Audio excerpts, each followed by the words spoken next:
My mother texted me at 2 a.m. Grab your brother and run. Don't trust your mother. So, I did. The phone screen burned my eyes in the dark. 12 words that meant nothing until they meant everything. My mother had been away in Portland for 4 days on one of the contract audits her firm sent her on every few months. She was the most careful, predictable person I knew. She never texted after 10 at night. She never used urgent language. She never said anything that could alarm us. This message broke every rule I had ever known about her, which could only mean one thing: something had gone catastrophically wrong. But that wasn't even the part that stopped my breathing. What stopped my breathing was that my mother had come home 2 days early that night. She was asleep down the hall, 40 feet from where I sat, and her own phone was telling me to run from her. I read the message 6 times, searching for another way to understand it. There wasn't one. Either my mother was warning me about herself, or the woman sleeping down the hall wasn't my mother at all. I was 17. Old enough to know the difference between an adult overreacting and an adult who was genuinely terrified. This text read like terror, compressed into 12 words. She had come in after 11 when the house was already dark. I'd heard the garage door and stumbled down half asleep to find her standing at the bottom of the stairs, coat still on, suitcase at her feet, lights off. She said the audit had wrapped early. She said she had a migraine and didn't want to wake Nolan. She said she loved me and told me to go back to bed. 90 seconds, maybe less. I'd looked at my mother for 90 seconds in a dark hallway and gone back to sleep, because that's what you do when your mother comes home. Nothing about it had felt wrong at the time. But my mother wouldn't send a message like this without reason, and the specificity of it, grab your brother and run, suggested immediate danger, not paranoid delusion. I threw off my blankets, pulled on jeans and a hoodie, my mind still trying to process how "don't trust your mother" could exist in the same night my mother had kissed the top of my head 3 hours earlier. I shoved my feet into sneakers, grabbed my backpack, dumped out my textbooks, and replaced them with my laptop, charger, and the emergency cash I kept hidden in my desk drawer, $340 in 20s I'd never been able to explain to myself until that exact moment. My brother Nolan was 12 and slept like the dead. I crept down the hall and eased his door open, wincing at the creak of the hinges. 40 feet away, behind another door, someone was breathing in the dark, and I no longer knew who. I knelt beside his bed and pressed a hand over his mouth before shaking his shoulder. His eyes shot open in panic and he tried to scream against my palm. I put a finger to my lips and whispered directly into his ear, "Mom sent an emergency message. We need to leave right now, without waking her. I'll explain everything once we're safe, but you have to trust me and stay completely silent." His eyes were huge with fear, but he nodded against my hand. I let go. He grabbed his glasses, pulled sweatpants and a jacket on over his pajamas with shaking hands, and I stuffed his feet into the nearest shoes without bothering with laces. His window faced the backyard, with a screen I'd popped loose dozens of times before for sneaking out. I dropped both our backpacks into the mulch below, then lowered Nolan out by his wrists as far as I could reach before letting go. He landed with a muted thump that sounded explosively loud in the silence. I followed, rolling to absorb the impact. Then, pulled him toward the back fence 6 feet of privacy wood I scaled by stepping on the crossbeam, dropping into the neighbor's yard, and reaching back for him. We cut through 3 backyards and came out on a street 2 blocks from our house, both of us breathing hard. Only then did I check the message's timestamp, 2:03 a.m., sent 7 minutes earlier. No follow-up, no missed calls. Just those 12 words, hanging in digital space like a grenade. I called her, straight to voicemail. Nolan was tugging at my sleeve, demanding answers I didn't have. I showed him the text and watched his face go pale in the streetlight. What does she mean, don't trust Mom? Mom's upstairs. Mom's right there. That's the whole problem, I said, and saying it out loud made it real for the first time. My phone buzzed. Same contact. Same mom. Where are you boys? I heard noises upstairs. The casual tone felt deeply wrong. Both messages had come from the same number, and only one of them could possibly be true. Another text landed before I could respond. This isn't funny. Come downstairs right now or I'm calling the police. That's when I understood the trap. She didn't need to catch us. She only needed to call someone who would believe her, and I was 17, 6 feet tall and standing on a dark street at 2 a.m. with a 12-year-old I'd just pulled out a window. There was exactly one story the police would believe, and it wasn't mine. We walked toward the 24-hour gas station 3 blocks away, Nolan crying quietly beside me. Inside, a bored clerk barely looked up from his phone. We huddled by the refrigerated drinks, trying to look casual, though the clerk watched me the way men watch other men they've decided are trouble. I called again. Voicemail. Then my phone rang Mom. I let it ring 3 times before answering on speaker. Where are you? What's going on? I wake up and both my sons are gone. Window open. You're not answering texts. You're scaring me, sweetheart. Sweetheart. My mother has called me Bud since I was 4 years old. She has never once called me sweetheart in her life. It wasn't wrong the way a stranger is wrong. It was wrong the way a copy is wrong. Someone had studied her and gotten 97% of the way there. Mom texted us, I said carefully, watching Nolan's face. She said to leave the house and not trust our mother. We need to know why she'd say that. Silence stretched long enough that I thought the call had dropped. Then she laughed a brittle sound that raised every hair on my neck. Your mother texted you telling you to run away from your mother? Listen to what you're saying. That's not even a sentence that means anything. She was right, which was the horrible part. I've been having some trouble, she said, her voice hardening. Migraines, sleep issues, the medication isn't agreeing with me. I sent that text myself, Callum. I don't remember sending it, but I sent it. And I'm scared, and I need my sons to come home. It was a brilliant explanation. It swallowed the paradox whole, except my mother hadn't taken a sick day in 11 years.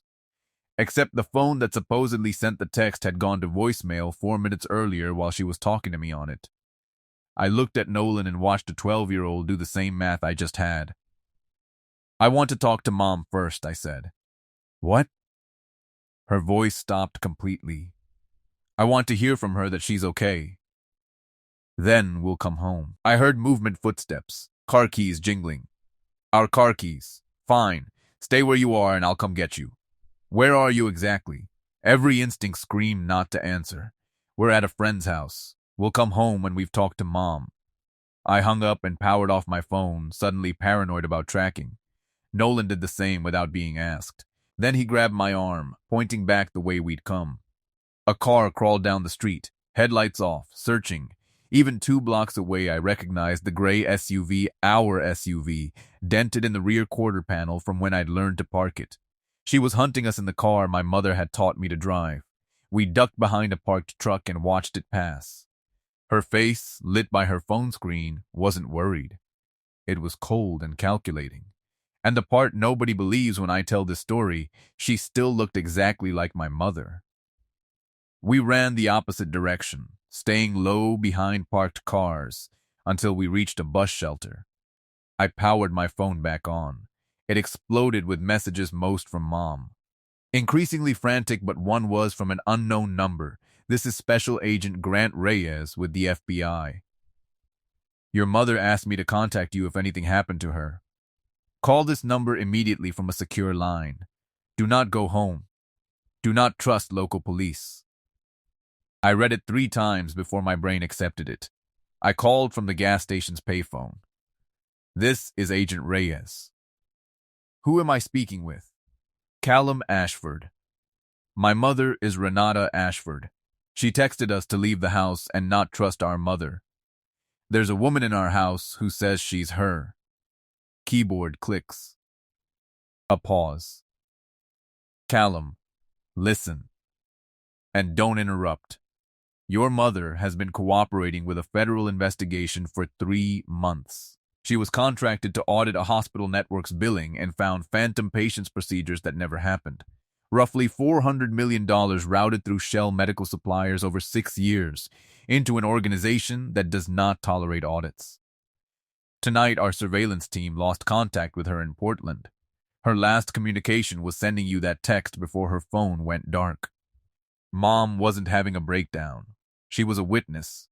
She'd been working against people who moved hundreds of millions of dollars through patients who never existed, and something had gone wrong tonight. "There is a woman in our house," I said. "She came home tonight. She said she loved me." "Who is she?" The pause was 3 seconds long. I have thought about those 3 seconds every day since. Her name is Sloane Ferrier. She's been surveilling your family for 7 months. She's not wearing a mask. Callum, she was selected for physical resemblance, then trained. The training was your mother. Her voice, the way she holds a coffee cup, what she calls you. The plan was never to hurt two kids. It was to have your mother's sons in a car with your mother's face driving, so that when she sat in front of a grand jury next month, they'd know exactly where you were. Things that had seemed normal at the time snapped into sinister focus. The neighbor who swore she'd seen Mom's car in the driveway on a Tuesday, Mom was supposedly in Denver. The motion light over the garage that kept tripping at 3 a.m. For 2 weeks in April, blamed on raccoons. "If she's failed to secure you tonight," Reyes said, "she becomes a liability to whoever sent her, and they solve that by making sure nobody's left to describe her. Your mother knew that. That's why her message told you to run instead of telling you to call me. She had time for 12 words, and she spent them making you look twice at a woman in a hallway. Don't trust your mother wasn't a riddle." It was the only sentence in the English language that could make me question a face I'd loved for 17 years. Reyes gave me an address for an FBI field office 30 miles north, no credit cards, no phones except emergencies. Agents 45 minutes out. I relayed everything to Nolan, watching him process that a stranger had slept in our mother's bed, that our mother was missing, and that we were running from people who erase witnesses. "Callum," he said quietly. "She said goodnight, buddy, through my door. That's what Mom says. That's what Mom has always said." He started shaking. I didn't have an answer for him then. I have one now, and it's worse. We called a taxi from a strip mall dispatcher, gave an address 2 blocks from the field office, and climbed into a beat-up sedan 15 minutes later. We'd gone maybe 3 miles when headlights appeared behind us, closing fast. I twisted around and recognized the dent in our own rear quarter panel. "That's our car," I told the driver. "The woman driving it is dangerous. We need to lose her right now." He didn't believe me until the SUV rammed us from behind. He floored it. She hit us again. On a near-empty road, she pulled alongside. Her face twisted into something I didn't recognize, and for 1 second, mercifully, she finally stopped looking like my mother. She slammed into our side again and again, Nolan screaming, me on the phone with 911 shouting our location while a dispatcher asked my relationship to the woman driving.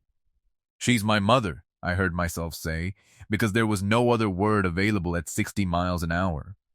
One final hit spun the taxi twice before it slid into a ditch. My head hit the window hard enough to see stars. Through the windshield, I watched her climb out and walk toward the wreck with purpose. The driver was slumped over, dazed. I kicked open the far door, dragged Nolan into the drainage ditch, and we ran through brush and darkness while she shouted behind us, "Boys, stop. I'm trying to protect you. The FBI is lying." Still using my mother's voice, because by then it was the only voice she had left. We crawled through a culvert under the road and came out muddy and scraped on the other side. Sirens in the distance. Her shouting stopped not because of the sirens I'd learn later, but because her phone rang. The SUV's engine started, tires squealing as she fled. Police arrived. One officer pointed his weapon at me. Not Nolan. I was the biggest thing in that ditch, and the only thing that looked like a threat.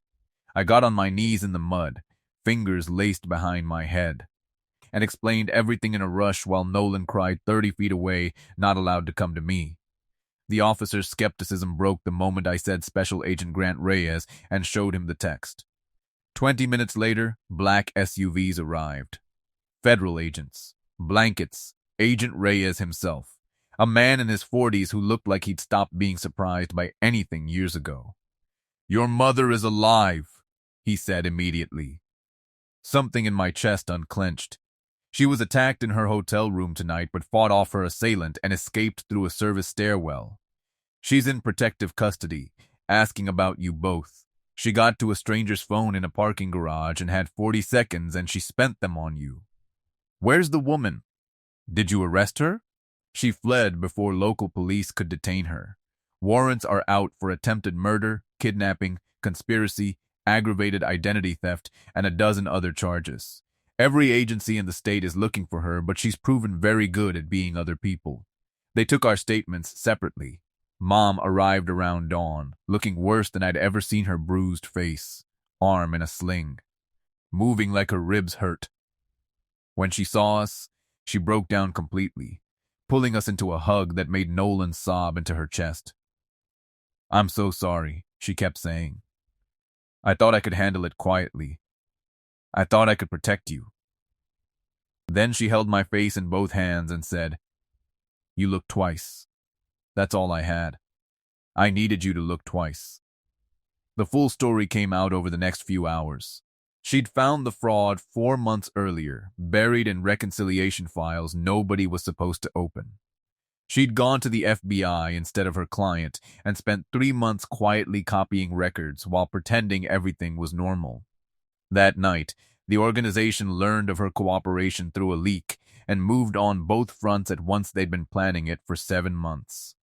Sloane Ferrier had been inside our house for 6 hours before I ever saw her, 4 of them hiding in my mother's closet. She was never going to hurt you in the house, Reyes explained. She was going to drive you to school Monday. Sign your permission slips.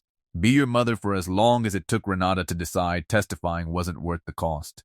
And your mother would have known. And she would have said nothing. That was the entire point. The trial happened 8 months later. Sloane Ferrier was arrested at the Canadian border with false documents and cash. The evidence my mother and the FBI had gathered was overwhelming years of fraud worth hundreds of millions. 21 people were charged. Ferrier received the longest sentence, 30 years for conspiracy. Attempted murder, kidnapping, aggravated identity theft, and a list of other crimes that took the prosecutor 10 minutes to read aloud. And here is the part I still can't explain to anyone. She looked at us every single day of that trial. She never stopped. She had practiced being our mother for 7 months, and somewhere in there, the practice had become the only face she had left. When the judge said 30 years, she turned in her chair, found Nolan in the second row, and mouthed 3 words. Good night, buddy. The exact words she'd said through his door the night we ran. The words our real mother has said to him every night of his life. I understood then that she hadn't been guessing that night. She had been listening from inside our house for a very long time.